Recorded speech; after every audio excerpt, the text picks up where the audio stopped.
Good morning and welcome to today's second panel on bordered identities, other in politics and wars.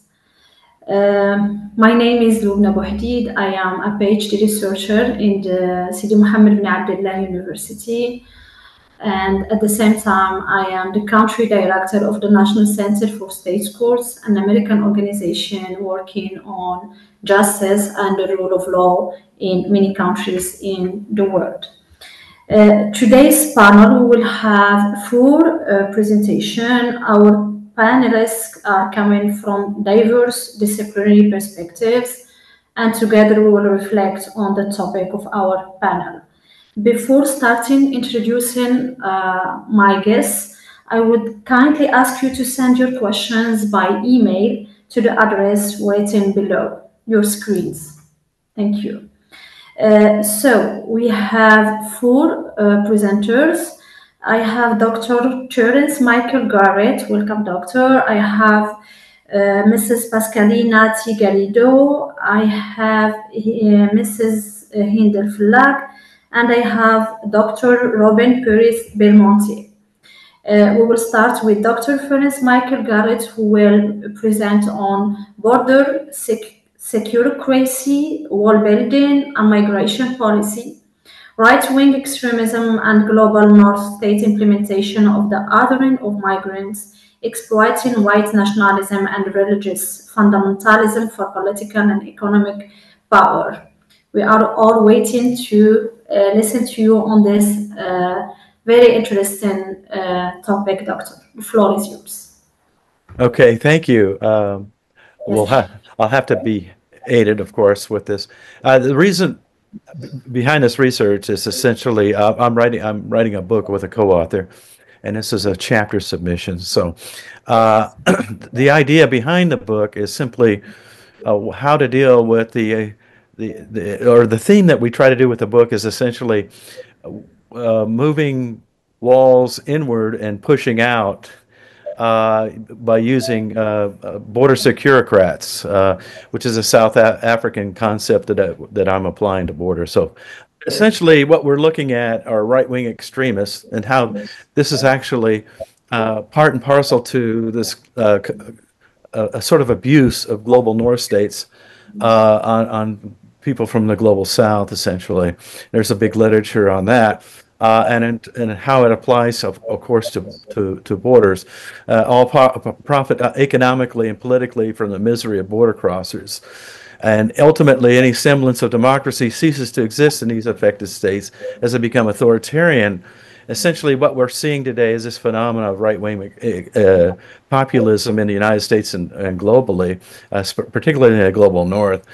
And so I introduced the concept from the philosopher Harry Frankfurt, who wrote a book in 2005 on bullshit, and I combine it with Guy Debord's sort of in a mashup on society of the spectacle, and in addition to the concept of global securocracy, which I will bring forward as we move forward in here. I was invited by the National Autonomous University of Mexico last year and published a paper dealing with this idea of the phenomena of Trumpism and immigration policy. And so that came out. And this is actually sort of a follow-up on it. So basically the theme that I came up with in that paper is that Trump is basically an acceleration of this concept of border securocracy. It's endemic and bipartisanship by U.S. presidents and administrations since the 1990s. But anyway, border walls in the United States are now secondary, perhaps moving inward in fashion by expanding and using border securocrats. And mostly immigration customs enforcement agents, but others, as we'll see, once again used to repel and expel migrants. In other words, walls pushing back that violate legal safeguards previously provided to refugees and asylum seekers, violating human rights and constitutional protections. Othering or creating homo sacer, which is a Giorgio Agamben's concept. Under a manufactured state of exception, using the immigration apparatus or border securocrats. And also, finally, to add to it, the U.S. public are made malleable through what I call the border bullshit spectacle, based on Frankfurt. So anyway, I got some key insights from Du Bois. In a world which is topsy-turvy, the true is a moment of the false. And importantly, I'm going to read this from Harry Frankfurt on Bullshit in 2005. He's a Columbia University philosopher. Someone who lies and someone who tells the truth are playing on opposite sides, so to speak, in the same game. Each responds to the facts as he understands them, although the response of the one is guided by the authority of the truth, while the response of the other defies that authority and refuses to meet its demands. The bullshitter ignores these demands altogether. He does not reject the authority of the truth, as a liar does, and oppose himself to it. He pays no attention to it at all. By virtue of this, bullshit is a greater enemy of the truth than lies are. So anyway, authoritarian populism from Douglas Kellner, who's also a Debordian scholar. It's a process that has been well underway for years from the Department of Homeland Security, and I've talked previously about emphasizing the spectacle of hindering, stopping, injuring, or killing migrants. These are people who crossed the border previously, right? But now we're looking at, with the second Trump administration, of kicking people out, essentially. When you go back to the original concept of border securocracy, we talk about a policy of border enforcement using surveillance, the panopticon, Foucault and Bigot, personnel and infrastructure, or what's the apparatus, always ever present in U.S. border security policy used against border crossers. The key additive from Trumpism is the overt emphasis on white nationalism, and this is supported by Walia and her work, Harsha Walia. So the primary force behind the suppression of migration globally is encompassed in the analytical construct border securocracy. And I defined it previously as expansion of law enforcement, border security, bureaucracy, or apparatus from the state, like the U.S., throughout the world, specifically, by the way, the Department of Homeland Security and its agencies as such. Border securocracy is used to expand U.S. and other global corporate interests. It combines sovereign authority or political power, or plenary powers given to border agents to make judicial decisions as to whether asylum seekers have legitimate claims made on site, whereby most border crossers are immediately expelled without appearing before a judicial magistrate or legal authority. This is based on Jane Duncan's work on South Africa and Oswick et al. South Africa. And the Truth and Reconciliation Commission power. The phenomenon is expanding globally through the DHS and its subsidiaries in terms of training and operations worldwide, globally. So it's also designed to generate the perception, politics, and commodification of fear. There's a literature out there. Combining border securocracy with the border insecurity spectacle encapsulates Trumpism in a manner that is used to analyze the phenomena moving the U.S. towards populist authoritarianism, that's Douglas Kellner, away from democratic principles and the respect of human rights, resulting in an American nightmare, according to Kellner. I will segue next to the bullshit spectacle to provide analytical insights. I actually was inspired by Eduardo Porter of the Washington Post. Says that Trump may or may not exaggerate or lie regarding narratives he opines concerning public policy position. He writes, Frankfurt says, it is just this lack of connection to a concern with truth, this indifference to how things really are, that I regard as the essence of bullshit. That's the charge that sticks to Trump. What purpose do Trump's misdirections serve? Like a bluffing poker player, he may be able to focus voters' attention in some desired direction, even if he can't convince them of the ultimate truth of his claims. Voters don't have to buy that hordes of criminals are flocking across the border. Trump has alerted them to immigrant crime in an increasingly polarized world. So he captures another element of Trumpism, bullshit, and seeing what sticks that permeates the policy confusion perpetuated by the current administration, certainly within the first 100 days or so as we're in. So bullshit unmasks Trump's administrative evil that lurks beneath the rhetorical blizzard of lies or directions regarding border insecurity and immigration policy, and is implemented to move walls inward by expelling immigrants outward. Sacheti and Bogage have uncovered through the interviews of immigration officers and analysts that Trump is pushing aggressively for mass removal of immigrants, whether they are in the USA legal or not. And so I analyzed specifically Trump's policy and associated programs to remove 1 million, he says, immigrants through mass deportations by the border security bureaucracy in a single year. You can see this is in the past, the Trump-Biden administration. I did in a previous paper. It's a chart of all the various policies and programs implemented in the past, recent past, with both the first Trump administration and the Biden administration. So zero tolerance policy has been altered in the second Trump administration to include exclusion of whole families attempting to cross the Mexico-U.S. border. Migration protection protocols, or Remain in Mexico policy, was reinstituted by Trump's executive order with tariff threats proposed for Mexico if 10,000 border agents were not sent to the border. So he's using it for extortion. And a significant stoppage of fentanyl by Mexican crackdowns of transnational criminal organizations. So far, Scheinbaum has acquiesced. She already had 15,000 agents there when he said this. So Biden's CB1 program, designed to relieve pressure at the border by using an app, was eliminated under Trump. It was actually having some positive effects in terms of filtering them in, but still essentially just an electronic variation of the Remain in Mexico policy.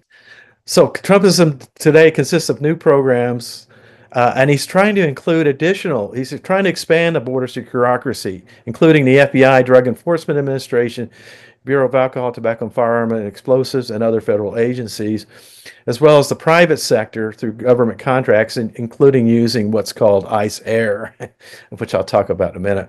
Program has allowed more migrants from Cuba, Nicaragua, and Venezuela and Haiti to fly in the United States previously, right? But now that's eliminated, and they're the first ones to go. That's who he's loading up on these planes. So as the U.S. Congress's leadership is mostly on board, right, because of the same party, they won't resist him.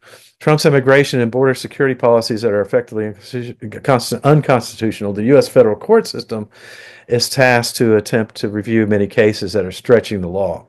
So basically, Stephen Miller is the white nationalist force behind Trump. He was in his first administration. He designed a zero tolerance policy.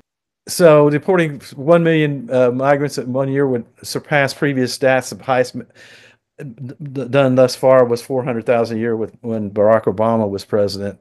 So DHS officials look at it, former U.S. officials look at it as a joke. Trump officials have made a spectacle of sending hundreds of detainees to a mega prison in El Salvador. Seek more on that in a minute. And the Guantanamo Bay Naval Base in Cuba. Furthermore, the reporters state that the actual deportation numbers are not accessible. He's shut off the numbers because it's embarrassing, because he's not getting as many as he wants. So he's closing down the DHS reporting. So I don't have any numbers for you. So basically, the border security bullshit spectacle is on full display. Here's something he just said 2 days ago. Asked by a reporter for the Daily Caller, which is a right-wing publication. Trump thanked her for the question about the rate of deportations, including Venezuela and the Congo, have emptied their prisons in the United States and created an emergency that only can be dealt with by the emergency powers he claims the 1798 Alien Enemies Act affords him. Here's what he said directly. We're getting them out, and I hope we get cooperation from the courts, because, we have thousands of people that are ready to go out, and you can't have a trial for all of these people, the president said. It wasn't meant, the system wasn't meant, and we don't think there is anything that says, look, we are getting some very bad people, killers, murderers, drug dealers, really bad people, the mentally ill, the mentally insane. They have emptied out insane asylums into our country. We're getting them out, and a judge can't say, no, you can't, you have to have that trial, he continued. No, we are going to have a very dangerous country if we do not allow to do what we are entitled to do. It's kind of a word salad, but anyway. So I mentioned ICE Air. Basically, this is the commodification aspect. Again, hiring corporations, airline corporations, private providers, to fly hundreds of Venezuelans to El Salvador in chains, including one person actually from El Salvador who was supposed to be stopped from being removed because he was under threat of death by going back to El Salvador. Anyway, and the famous Centro de Confinamiento del Terrorismo prison in Anguilla, El Salvador. So they're getting around the Constitution essentially as much as they can, and the courts are attempting to try to hinder this process from going forward. So the U.S.'s courts have ruled unanimously against the Trump administration. They're supposed to deliver Mr. Abrego Garcia back, but Trump claims they can't do it. His hands are tied, and President Nayib Bukele of El Salvador is in cahoots, right? Well, basically won't allow him to go. So the conclusion, the Trump administration has much in common using border policies and programs developed by other white nationalist, authoritarian, populist, border securocratic global north and formerly democratic, at least nominally, states, including Mr. Orban, who I focused in terms of tactics actually being used. And this has been mimicked by U.S. Republicans and Trump himself. I talk about in what has happened in Texas. My friend Melissa Del Bosque went down and did some investigations, looking at what kind of tactics were actually taken directly from Mr. Orban and applied. So the cross-pollination of the populist authoritarianism and white nationalism of the global north right-wing movement has led to the othering or the creation of homo sacer, those without rights who may not be sacrificed and may be killed, which is Agamben's definition, whereby global south brown migrants have faced discriminatory oppression from border securocrats. Trump accelerates and intensifies human rights and other abuses. Mr. Trump is a master of using the bullshit discourse spectacle to push populist authoritarian practices at the expense of democratic rule, essentially using the politics and commodification of fear for oppression. Okay, I'm going to stop right there. I know I've probably gone over. Thank you.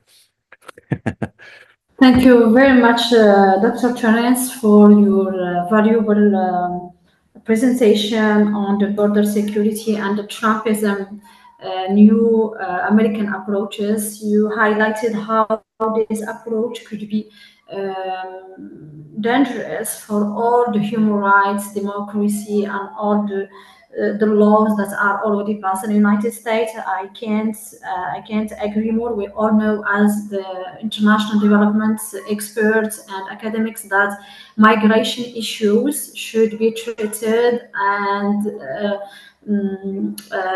issued differently with structural partnerships with your neighbors, with international development approaches, more respect of human rights, refugees' rights, and other constructive methodologies. Thank you again very much. Where I remind the audience again that you should send your questions to the address mentioned below your screens. We will have another interesting perspective from Mrs. Pascalina Tigalido that will talk about the endless recycling of the barbarian, other as foundation for violent be ordering policies. Very, very interesting. You will have 15 minutes as well to present on this interesting topic. Thank you very much. Thank you very much, Lubna. Greetings from me as well. I'm sharing now my presentation.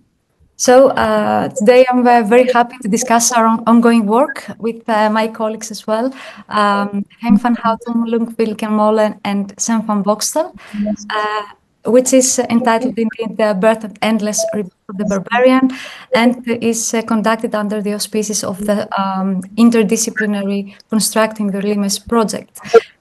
So to begin with a term, of course, the barbarian comes from a very rich Roman archaeology, as many other concepts that we use nowadays daily, even subconsciously, like the campus or civilization or citizenship from Kives, the Roman Kives, territoriality, and so on and so forth. It's a limitless repository. However, recently there is this, indeed, as Terence spoke a lot about authoritarian populism, I keep the term. There are various extreme right populist and nationalist conservative politicians, thinkers, but also influencers currently who anachronistically abuse terms like specifically that of the barbarian and various specific tropes of the hordes of the invading barbarians and the fall of the empire, for example, in order not only to build on their electorate and legitimize their own discourses and their own geopolitical agendas, but also to promote various anti-migration and ethno-nationalist policies towards various specific groups of people like contemporarily barbarians, the barbarian others, the refugees and migrants. In our most recent, one of our most recent publications, we discussed about one case, that of the former UK Prime Minister Boris Johnson.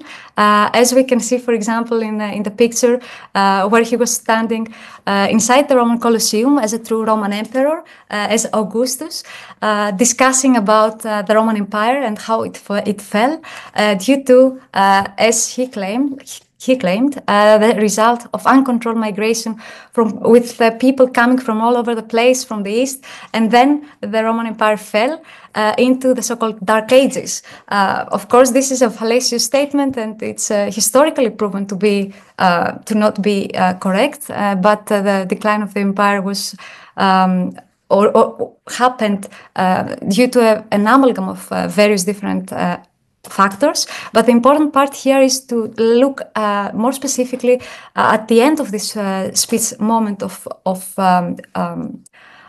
Johnson, who forewarns us about the fact that it can really happen again in Europe, in the UK. So he really does put in the discussion the criterion of urgency, which we claim it's very problematic because it's exactly what creates this idea about contemporary climate refugees in the case of Johnson and various other migrants to be treated as non-humans, the non-us or the savages, this kind of animalized ideas, that idea that we have visualized nowadays about the barbarian others, the faceless people. And this, of course, gives the so-called right to these politicians to dehumanize further via policies and via various extremist discourses, these people, which creates the most problematic aspect of who the barbarian is contemporarily.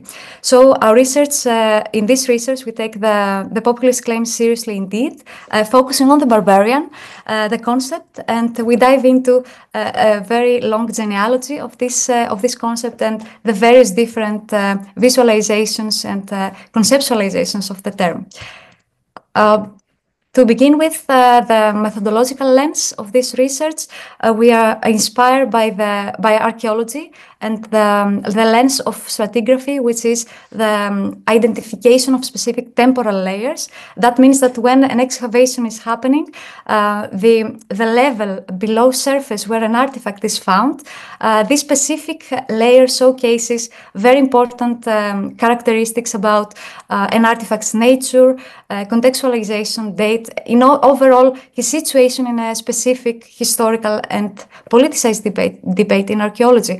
And we inspired from this idea and apply this lens into what we termed in our most recent work conceptual archaeology. Thus, we literally conceptually excavate the barbarian ocean in this case, dig in, unearth it, and finally attempt to find various different layers of this specific notion throughout space and time. So the indicative milestones or layers that we found are, first off, the genesis of the non-Hellenic other, which is back in the ancient Greek times. Afterwards, its renaissance of the Roman barbarous, that is the enemy of the Roman civilization.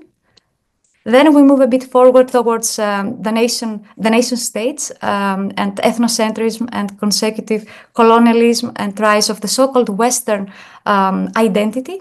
And finally, of course, the return of the West as a concept and the barbarian as its anti-polar into the public discourse, from the war on terror, the 9/11 attack, to the contemporary framing of the barbarian others.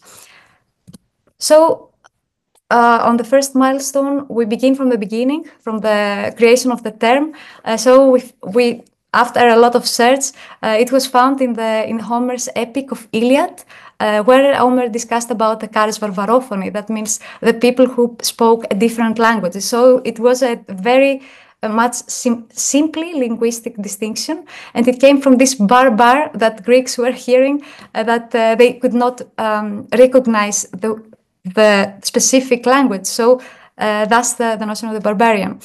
Afterwards, we can see the term crystallized and officially entering the public dominant debate in the classical Athens, so from the 5th BCE onwards, and then it started to indicate the different other, from older and wiser and also more sophisticated, let's say, civilized peoples, and thus it entered a different idea of who the other is. And we have the specific polis, that meant the ethnic state in ancient Greece, that was part of the citizenship. So we see barbaros, the Greek barbarian, being on the opposite side of the politis, so of the citizen. And this was a Helleноcentric approach that was very much adopted by the Romans. And the second milestone that we also found, the Romans were inspired by this term in order to indicate the non-Roman, but also the non-Greek, that is the enemy in battle, in war in general, but also the civilian foreigner. So in the similar fashion with the Greek polis, we have the kivitas, which was the political and legal citizenship of the Romans. And it was a very Daedalus system with various classes, because there was this profound desire to define how Roman a citizen really was back in the day. And since conquering for the Romans meant inclusivity, the newly annexed territories had to be to undergo a process of the so-called Romanization. That is, they had to be acculturated according to the supreme customs and morals of the Romans.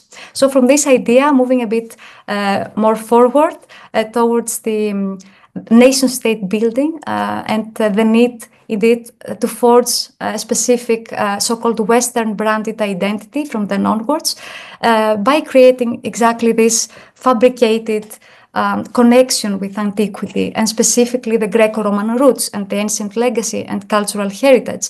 And this was the motive in order to create a common idea about shared values, morals, languages, basically civilized people, as opposed to the others. And of course, afterwards in colonial times, we saw indeed that the barbarian was defined as a more exoticized non-human creature, savage, wild, etc. And this term of the barbarian came to indicate a more racialized perspective. Finally, the last layer, the most going towards the contemporary times, it's that of the return of the West and of the barbarian, the public debates and the political debates after the terrorist attacks of 9/11. And of course, a lot of politicians taking advantage of this term, instrumentalizing it in order to defend the Western values against the so-called barbarians. As we can see from various examples from the post 9/11, also the media tropes of the ISIS attacks from Paris and Brussels, focusing a bit more here. There is this idea and the trope of the barbarians behind the walls or outside the gates, that this is used very much nowadays as an idea as well as in a daily discussion. And finally, we see it nowadays in the context among others, of the Russia's war in Ukraine. From the Ukrainian side, we cite here, for example, the bipolar between civilization and barbarians, but also civilization versus Russia in this case. So we see how the notion has been shifted in order to indicate different things in different cases. But finally, who is really the barbarian? After this politicized idea of the barbarian, how do we imagine it? And what we found was indeed an unlimited repository of sources, empirical sources. Here we have some indicative popular mainstream imaginations and constructions of how the barbarian is viewed in board games, in comic books or paintings, which is still this idea of an animalized people, savage, unsophisticated, and so on and so forth. And this is very interesting because we see this endless return of the trope of this kind of constructed similarities that have been created throughout the milestones and the stereotypes that it created, this specific conceptual linearity in a sense. Since words can and discourses, as we saw from the Johnson case, and also these visualizations might be innocent or farcical even, we would like to make a plea to see them more critically also, and as we use as we hear specific notions being used in political debates nowadays, to be more critical and think twice about how these terms are really being used in terms of specific debates, especially when we discuss about certain others and certain groups of society being excluded and humanized. And finally, of course, for the academic debate, to conclude here with an overall plea to look into various concepts and their many imaginations, to see them as dynamic concepts, and for the case of the barbarian, of course, a plea to finally set the barbarian others of our times as well free. Thank you so much. Thank you very much, Mrs. Pascalina, for this rich presentation and this travel from history, from different situations, on how this term barbarian was used in different contexts to be used to describe a number of people. And I agree with you, sometimes it's to describe a group of weak people. Maybe they are fleeing from wars, maybe they are fleeing from a number of issues, and it's not fair to call them. I know very well this term because I am from Arab and Amazigh origins, so I know how this word was used firstly and how it is transferred to be used for another thing. Thank you very much. We will be back to questions on your interesting presentation.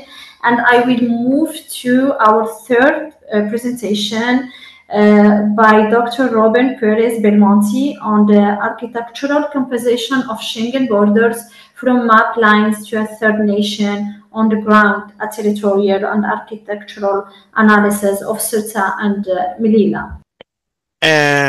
Good morning from Malaga. I am in Spain. My name, as the director of the panel said, is Ruben Perez Belmonte, and I'm honored to be here with you today. I am an architect and PhD, and my research explored the Schengen borders, focusing on their architectural and material structure, and how these physical elements can manifest spatial forms of violence. My approach is spatial, grounded in architectural analysis, which means much of my work is also highly visual and graphic. Today, I'll be presenting a critical hotspot of the Schengen border in southern Europe, the Spanish enclaves of Ceuta and Melilla in North Africa, in North Morocco. These cities are the only land borders between the Schengen area and the African continent. In particular, I will focus on analyzing the spatial configuration and material logic of these borders. Let's start with a brief introduction. The issue of borders, as highlighted in this conference, is a relatively recent phenomenon. It is paradoxical that in an era of full globalization, borders have proliferated exponentially, an evolution clearly illustrated by this graph from Ballet and David. The borders of Southern Europe are far more complex than they may appear at first glance, because the Mediterranean Sea constitutes a vast and perilous boundary. In this area, migration routes are concentrated at several critical hotspots: the Middle East, Sicily, the Strait of Gibraltar, the Canary Islands. The highly fortified land borders of Ceuta and Melilla, rather than containing migration, often diverted toward even more dangerous sea crossings across the Mediterranean. Who really has external land borders in the European Union, in the Schengen area? Only a few peripheral EU countries actually share external land borders with no Schengen states. This geographic reality places a disproportionate burden of border countries at the US periphery, who manage the physical frontier on behalf of the entire Union. We could describe the Schengen border as a line extending over 5,000 kilometers. As shown in the following map, this border stretches across diverse geographies, from the Baltic Sea to the Mediterranean.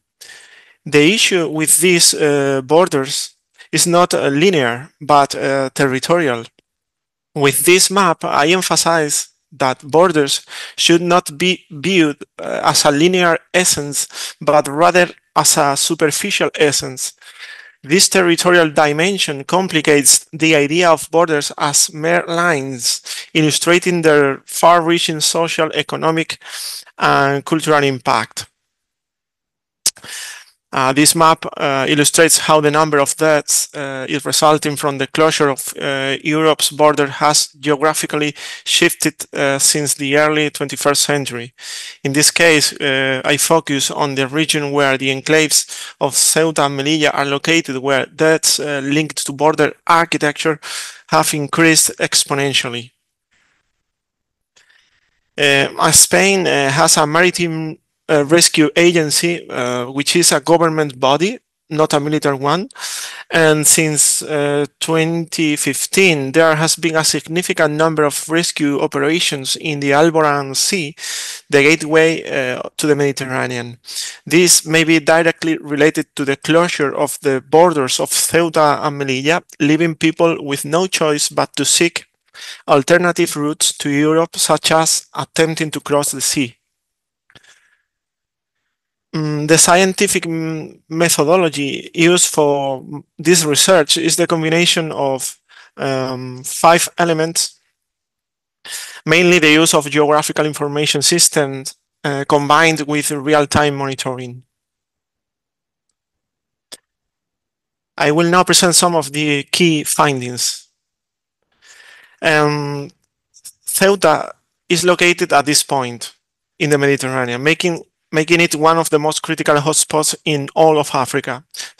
Ceuta's barrier consists of 2 border fences separated by a strip of land from Morocco. The red line, the technological advanced fence, part of the Schengen area, as we will explore further, and the yellow line, a less sophisticated fence located within Moroccan territory. Melilla is another hotspot for migrant arrivals to European territory in Africa. The construction composition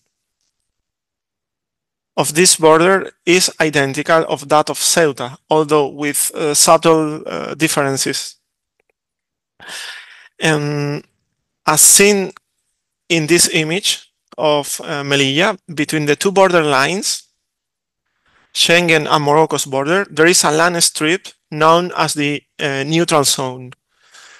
The legal jurisdiction over this area is unclear regarding which state has authority to intervene. However, it is currently the Moroccan border guards who take action in this zone, but it's more complex than that. Thus, the neutral zone can be considered more of a buffer space located within Moroccan territory. The Schengen border is a complex system of barriers. As mentioned earlier, the border is not merely a line but a complex spatial system comprising up to 5 barriers. The upper finial with concertinas installed, the mode and control booths in the neutral zone, the new metal conical barriers replacing the old concertinas, an intermediate wire mesh, and the Schengen borderline.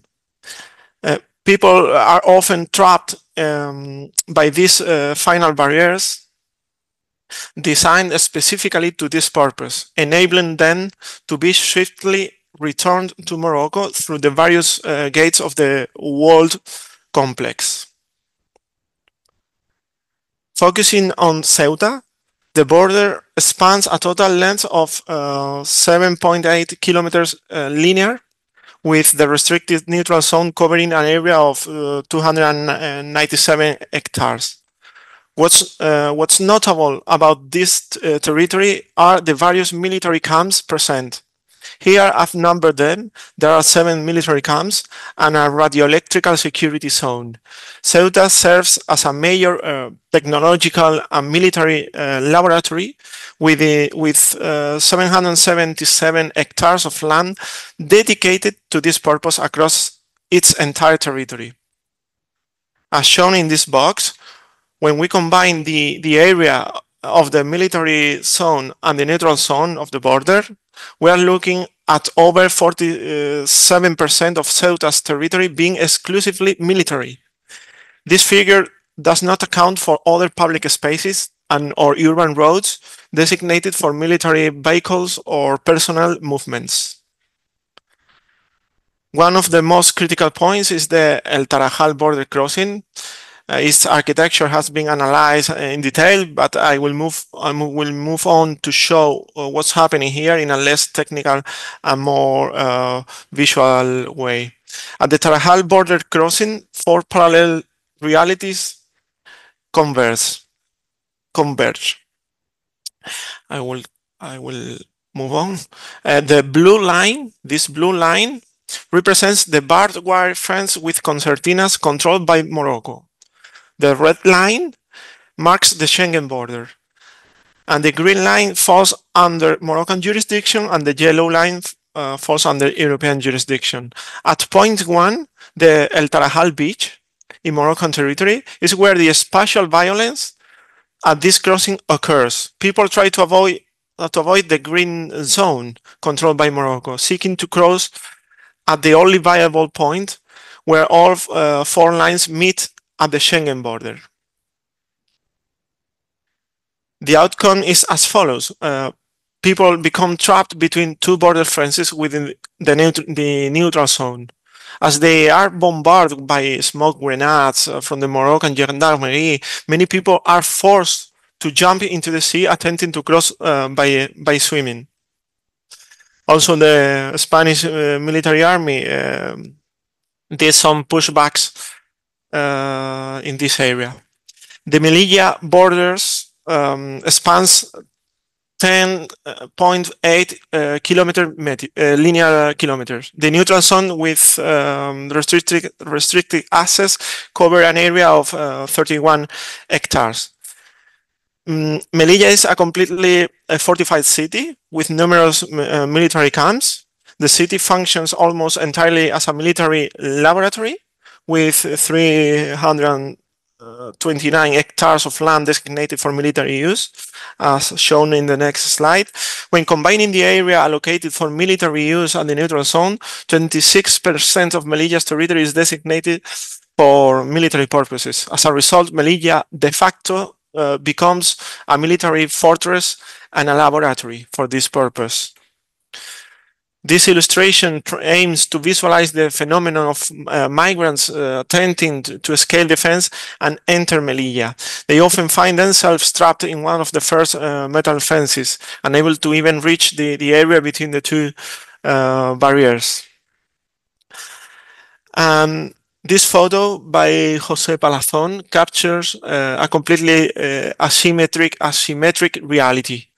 In a relatively small space, two opposing realities collide. On one side, people playing golf, oblivious to the harsh reality faced by people on the other side. Migrants trapped by barbed wire fences are confronted with an entirely different struggle at the border. So in conclusion, spatial violence manifests in two main forms.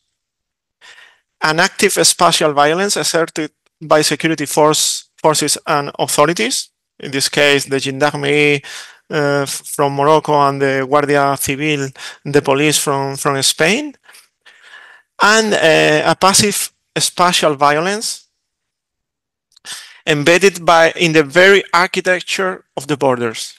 Both forms of violence act concurrently and complementarily, reinforcing each other. So it's happening an increasing sophistication of border control system, not only to prevent passage, but also to create sociological profiles based on motion sensors, temperature measurement tools, anti-intrusion cables, oil-based liquids, among others. One of the measures implemented is the Doppler early warning sensor. It is a short-range perimeter sensor to protect outdoor areas. Its technology is based on an array of sensors that use 24 GHz microwave with low power.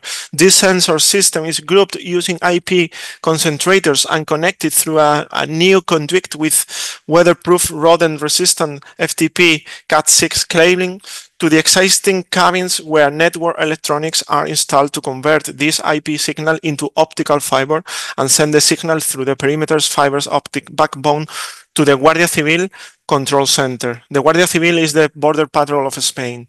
There, it will be integrated with a specific software for this system, which is used to calibrate it, put it into operation, and subsequently integrate it into the centralized management platform for alarm handling. Ultimately, the appearance of Ceuta and Melilla fence will remain this way, an architecture concealing many technological secrets that are not visible at first glance. To conclude, I would like to offer the following final reflection for discussion.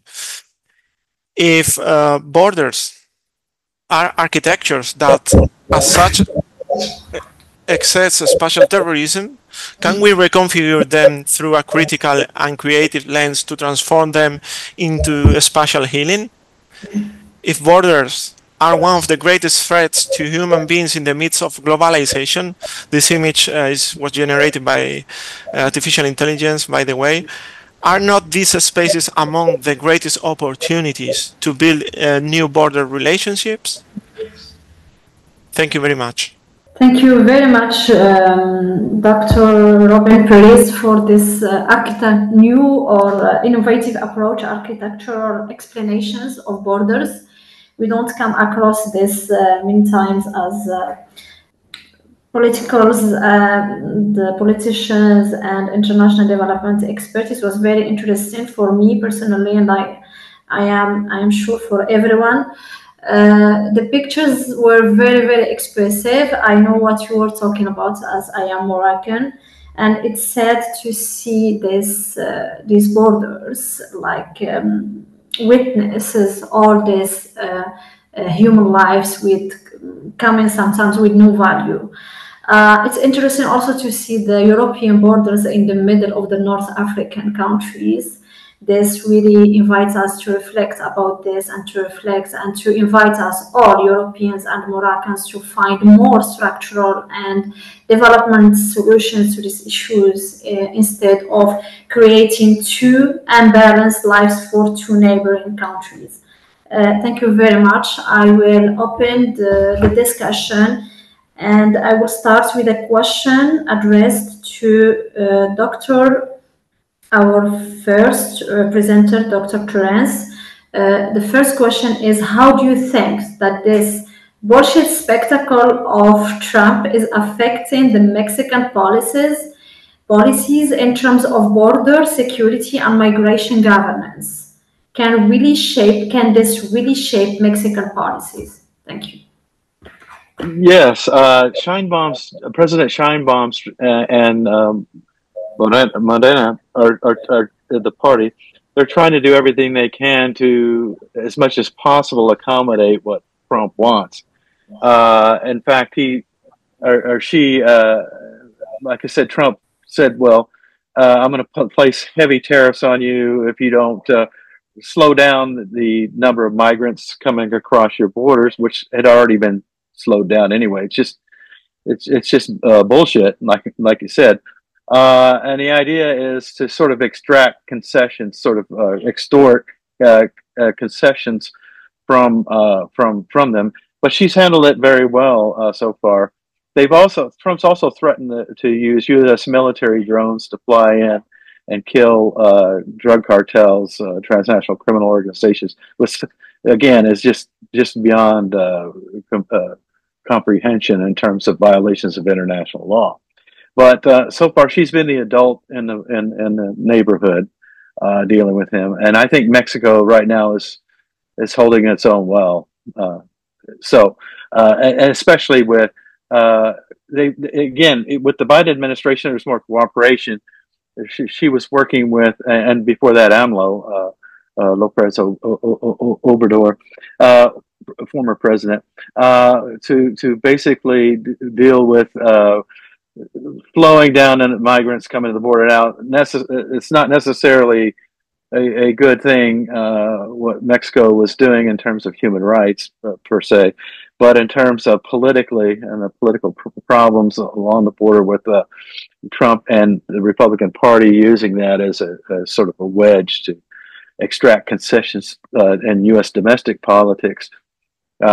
Mexico, the presidents have presidents AMLO and Scheinbaum have done a very commendable job dealing with the problems that are before them.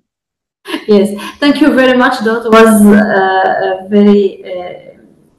that was explaining or answering the question. And the next question for you is, in your view, what role can civil society or academic research play in disrupting the spectacle? They mean the border security or the Trumpism spectacle, and pushing back against this securitarian narratives. Okay, so I think what we owe as academics is to present and even confront, even if it endangers us. There's some concern about that. There have been some movement afoot, especially in a state like Texas, which has a very ultra-conservative and very sympathetic pro-Trumpian governor. They've even engaged in activities against migrants on the border. Oh, I've spoken up about it. And so they're tightening down. The state is on academics. They've got some things in the legislation right now that are essentially threatening, sort of criticism of not only the governor and the state of Texas, but also the Trump administration. It's a concern. It's worrisome for people who believe in free expression and human rights, but it's an important thing that at least I believe, and most academics that I certainly work with down here along the border, all across on both sides of the U.S.-Mexico border. By the way, I'm very close. My office is a 5-minute walk to Matamoros, Tamaulipas, Mexico. So we're working together on the border. We have for many years, by the way. We've got with El Colegio de la Frontera Norte and the research scholars and the U.S. universities, public universities, primarily. Well, a few private out in California, but essentially we're working well with our colleagues, and we will continue to do so. Mm-hmm. The third question for you, Doctor, is how does the notion of the border bullshit spectacle differ from the broader concept of border spectacle? Yeah, so it actually goes hand in glove with it, I think. Essentially, I've looked before a lot of the research in terms of the spectacle, right? The idea that the commodification of human misery. This is just another opening for it. Actually, Trump is completely unconcerned with the truth and what really matters. He's only concerned about economic and political power. And so I think that's the next step. I mean, in terms of pushing things rightward.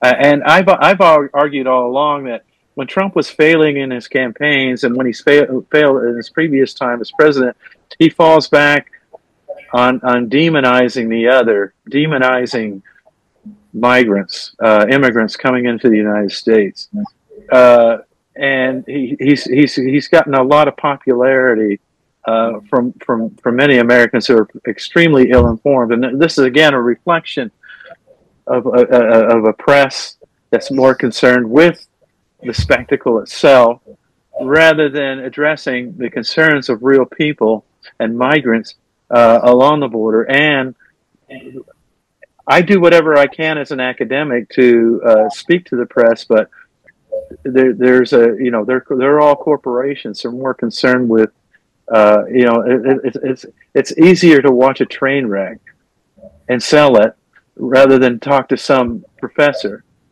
or even take the time to talk to migrants and see what it is that why they're coming, what needs to be done, and how we can adhere to the high standards that the U.S. had signed to in terms of international treaties and public laws, which both Democratic and Republican administrations have gotten away from since Bill Clinton primarily. But we've really had a really tough go, especially border scholars, trying to set the record straight. Thank you, Dr. Chair. The last question for you is, how do you envision the continuation of Trump's term with regard to migration and border policies? Why do these policies continue to enjoy strong support among the American public? Yeah, right. So one of the things I didn't really go into today because I was looking more specifically at the sort of the rhetoric being used, but a lot of it has to do with sort of this religious fundamentalism, and also with this idea that people are susceptible to narratives from politicians, and it's bipartisan. I mean, even the Biden administration initially tried to sort of ignore the problem, but it was still being addressed by the news media in terms of the numbers. But the people who are migrating, right, are attempting to migrate to the United States, and what actually is being done. So it becomes something whereby they politicize it on a constant basis. I mean, that's all Trump would ever do when he was running for president, is talk about immigration. And if you look at the number of one or two issues with regard to people going to the polls in the last presidential election, one, depending on the day that people were asked, it'd be immigration policy or the economy, right? And so they put this negative impact in, and I believe that the Republican Party are masters at propaganda, masters at being able to use bullshit, essentially, to misinform the American public as to what actually is transpiring in terms of immigration policy. Thank you very much, Dr. Terence. The first question for Mrs. Pascalina is, can you briefly discuss the methodology employed in conducting your research? Sure. As I discussed a bit during the presentation as well, it's based on the idea of archaeological stratigraphy. So it's a simulation, but a conceptual simulation. So we view the concept as the artifact itself, and we dive into the concept per se and try to find the specific layers below ground from where historically, temporally, and spatially, the ground from where it's been unearthed. So it is a conceptual work more than an archaeological work. Thus, hence the idea of conceptual archaeology based on conceptual excavation. So the excavation of various notions related to that of the barbarian. I hope it answers it. Yeah, thank you very much. Next question for you is, what does the framing of refugees as barbarians reveal about the role of fantasy and fear in shaping Europe's contemporary border politics? It is part of the overall visualization and demonization of others, basically.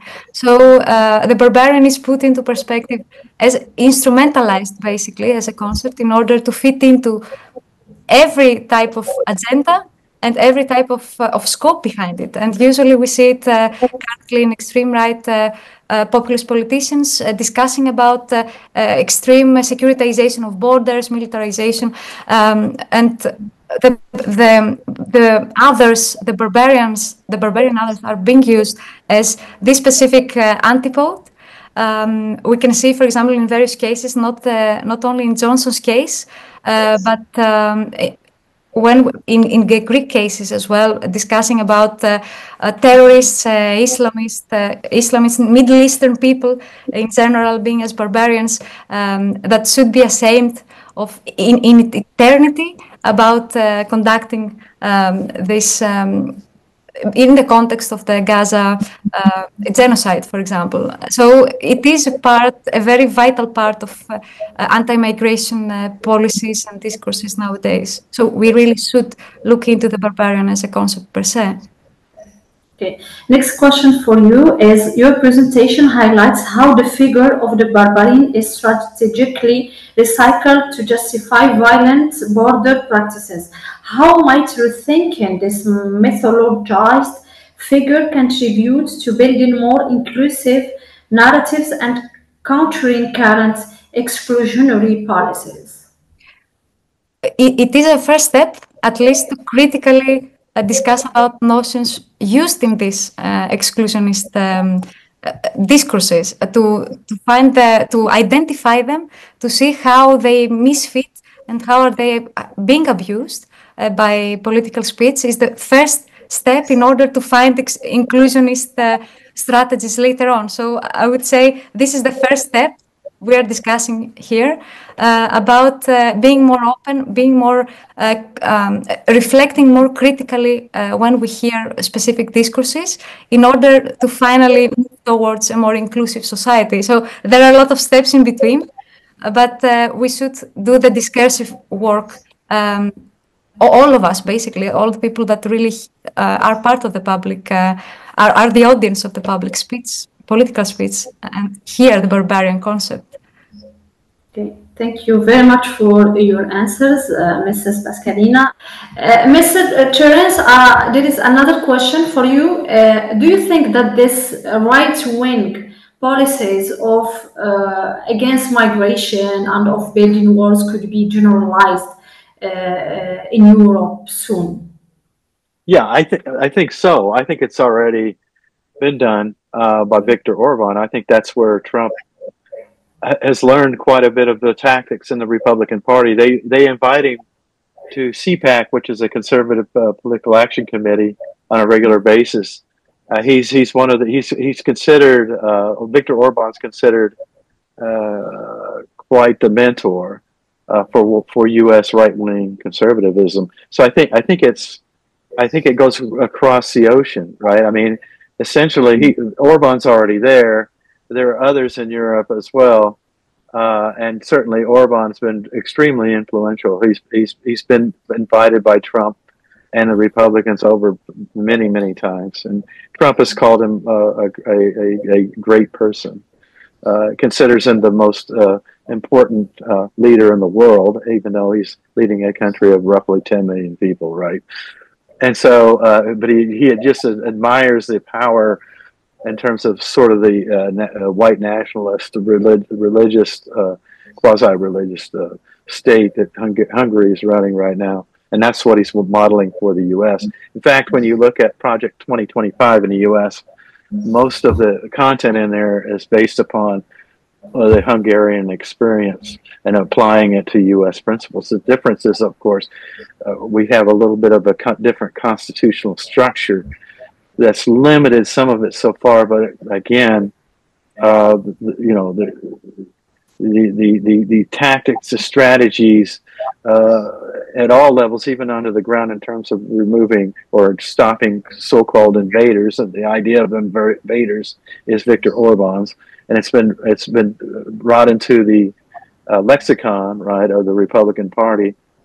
So invaders might be another word with you could share with our friend over here with was talking about barbarians, right? It's the same sort of concept. The dehumanization, right, essentially, or what Giorgio Agamben calls the homo sacer, right? The ability to treat people as something less than human, and they have no value and can be killed. That was the ancient Roman concept, and so I think that in the United States we have one of the deadliest border crossings in the world. We have what my friend Chambers calls the corral apparatus, where people are funneled into the canyons and deserts of Arizona and into the ranchlands of Texas, where they go to die. They dehydrate. We're talking about thousands of people. So this has been ongoing for some time. It's just gotten worse in terms of the rhetoric, in terms of and so this is a real problem, right? Whereas it doesn't, the truth doesn't matter, or even if you're against the truth, all that matters is simply bullshit, and the bullshit continues under the Trump administration in a very strong way. I hope I answered the question. Yeah. Yes, it's very interesting. Thank you very much. And for Mrs.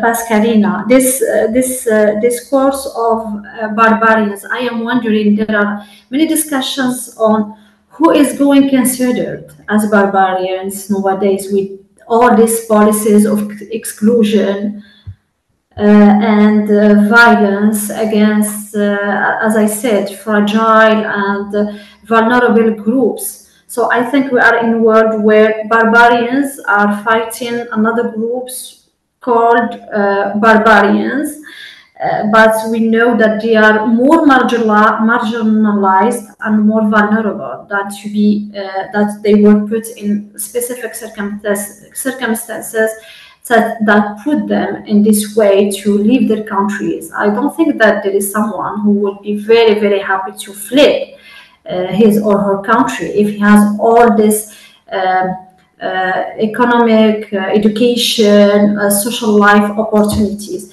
So this is something we need to be aware of, like big countries, small countries, and everyone. And do you think that policies, these harsh policies, will generate another behavior of state barbarianism? You mean specifically the policies, the anti? Yes, policies. Yeah, I mean, yeah, we are confronting groups of people. We are calling them barbarians, but we are in front of big barbarian policies of countries adopting violent, extremist, radical policies that are making all of us not respecting human rights, our values, our democratic standards, all these international conventions. So did you get what I mean? Yes, of course. I totally agree. In our research as well, we saw these two paradoxes. So the first one was the fact that everyone has a barbarian. So every state has an opposite state, an anti-polar that we have to define ourselves by hetero-defining ourselves. But also this starts from bordering, indeed, from more psychoanalytical lenses. We do it ourselves as well, bordering ourselves. And that's not a bad thing. But in terms of political bordering, we see that in the nation state, at least the level, we see that it's quite deadly.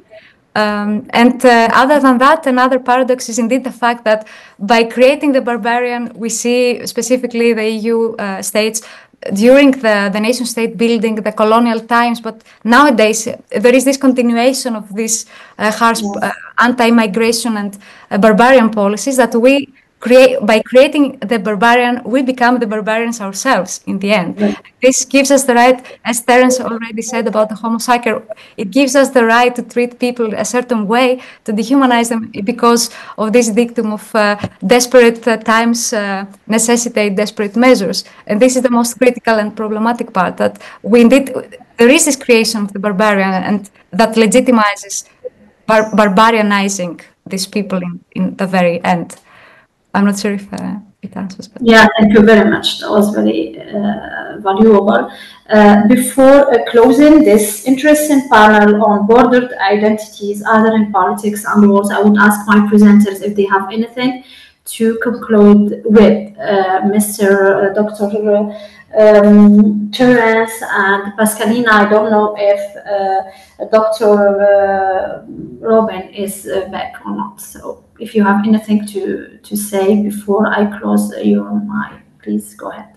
Yes, to conclude, and answering the previous question, I see that we should look at borders not only as a political, philosophical, economical question, but also as a spatial question, because it's sometimes if architects, urbanists are able to reach a consensus between different political views, different economical interests. So maybe architecture is in the mid, or could be in the mid in the center of spatial solutions for borders, because borders, as I see it, as architects see things, reality is a spatial question too. So maybe by rethinking these spaces, we could reach an agreement, because it's quite difficult to reach a consensus, a political consensus about borders. So maybe the solutions, we should explore other solutions. That not don't want to say that borders shouldn't exist, but I think for maybe borders should be rethought in a different way, in an integrating way. Maybe that was my response to the previous answer and my reflection. Yeah, thank you very much. There is another question for you. It's about your research data sources. So the question is, in your research, you illustrated the layout and structure of the border infrastructure in great detail. I am curious, considering this might fall under sensitive information in the realm of national security. How accessible was this data for you? Did you work primarily with public visuals and field observations, or were there official plans available for researchers like you? I discovered the compositions and the details of these borders by analyzing one thing that in Spain is called the public sector procurement platform, because the Spanish government worked with this platform and work with any specific company to build and to refurbish the borders. So I thought maybe the contracts of this, the information of these contracts is in one place, and is difficult to access this information. But by exploring the public data, I reached to take this data. Then I checked the contracts, the details of these contracts. I checked the details with on-site visits in order to explore if these contracts were right. So I discovered that, for example, from 2021, the Spanish government decided to remove the concertinas and replace it by another kind of construction system that is quite difficult to jump it, but don't make how do you say, damages to humans. So these kind of things I discovered because of that, because of the public sector procurement platforms, and examining the companies that work on it. And also I realized that by exploring Google Street View too, you notice where what are the roads that are very controlled by militaries. So you realize that if you can't access to some certain some information, you need to go there to check why you cannot see this information on Google Street View. And I realized that there were some materials, some constructive materials in some places, and I started to think about why those kind of construction materials were there accumulated, and they were preparing the construction works of the border. So I started to take photos of that and to check details, and I realized of this. Thank you very much, Dr. Robin, for your answers. I have to close our session, our panel on border identities, other in politics and wars. I thank Dr. Terence Michael Garrett from the University of Texas, Rio Grande Valley. And thank you, Mrs. Pascalina Tigarido from My Migrant Center for Border Research from Radboud University. Thank you, Dr. Robin Perez Belmonte from Sapienza University of Roma. I close this session with hopes that the humanity or the world or countries understand that building walls is not a symbol of security or solutions. It's a symbol of fear. It's a symbol of failure of our policies to find solutions maybe for us and to secure our national security. And we know that secure neighboring is part of our national security as countries. If I'm going to speak the language of international relations, I hope that we can understand that our identities are not threatened by borders. We can preserve our identities very, very well without being in a need to structure more wars. It's fantastic how Europe were able to do this, European Union. It's very, very nice when you pass from France to Switzerland, to Italy or Germany without any frontiers. And I hope that the North African countries could do the same, or the international blocs with interesting and rich resources could join forces to do this, because this is what we need in these times. Thank you very much for my presenters. I myself learned a lot from you. It was very, very interesting. Thank you. Thank you. We appreciate you. Thank you. Yeah. Thank you.